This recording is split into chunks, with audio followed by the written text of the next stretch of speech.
Steep tariffs and a sharp drop in job growth send stocks tumbling. Rick Gardner of RGA Investments joins us. So, Rick, let's get to the jobs report first for July. Job growth was lower than expected, but how surprised were you at the massive downward revisions to May and June's numbers? Yeah, May and June were very interesting months as far as those revisions are concerned. If you think back, and although that's not that far ago, it does seem like it with all the news cycle that we have.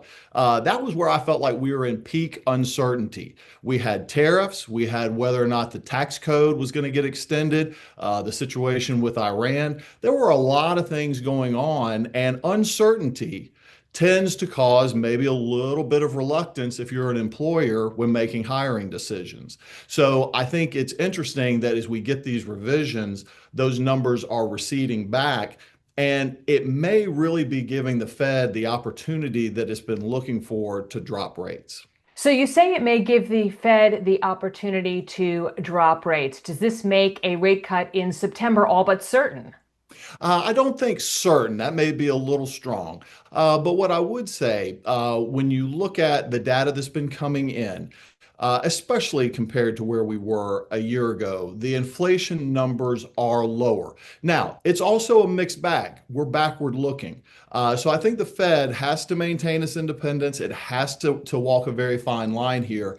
But this type of revision down, I do think probably starts to get the Fed feeling a little bit more comfortable of being more accommodating going forward. So what about inflation though? Because we saw yesterday's PCE numbers start to drift even further, not start to, but they're kind of now the past couple of reports continually drifting away from the Fed's 2% annual target. Yeah, that's a really good point. And what we're seeing again is backward-looking data. That's all we have to work with. We have to look at the information from behind as far as what's already happened. But it is again lower than where it has been.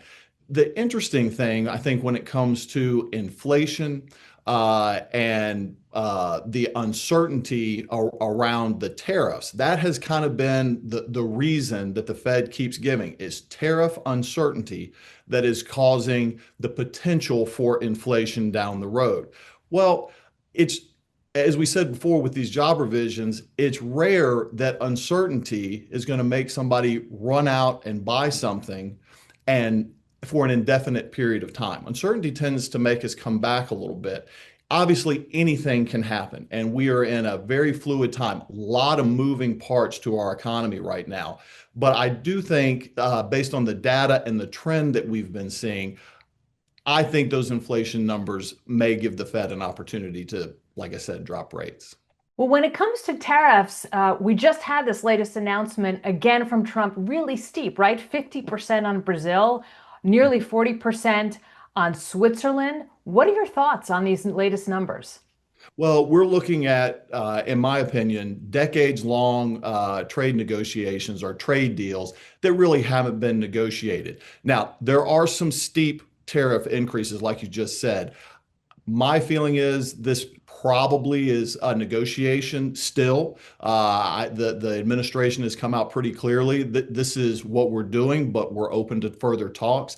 I think the really interesting point about the tariffs right now is about 57% of the world's GDP has deals that are done. So that's a pretty big chunk that they've bitten off in about a 6 month time period. And in particular, when you look at the EU, you look at Japan, these are really big pieces. Not to mention, we don't want to get too caught up in the tariff piece. It is big, but we also have to take into account especially going back to these jobs numbers as far as the investments that are coming from other countries now into the United States. Well, second quarter earnings have been pretty strong, but some have said that the bar is also pretty low. How do you expect that this latest tariff announcement will affect corporate earnings going forward? Yeah, I don't. It's to be honest, it's really hard to tell right now. I mean, there's a lot that can happen there, but I will say if you're looking at an overall trend, a continuing theme for us all year when we're talking to our clients is the emergence of AI and robotics and the adoption of AI and robotics. And as that adoption is spreading across so many industries right now, is really creating efficiencies, creating productivity, and that should help earnings down the road. So my expectations going forward, we may have some bumps in the road. Even what we're seeing today, we could this be the start of something going a little deeper? Maybe, but a 3 to 5% pullback after the type of rapid increase we've had since April, that's not really unexpected right now.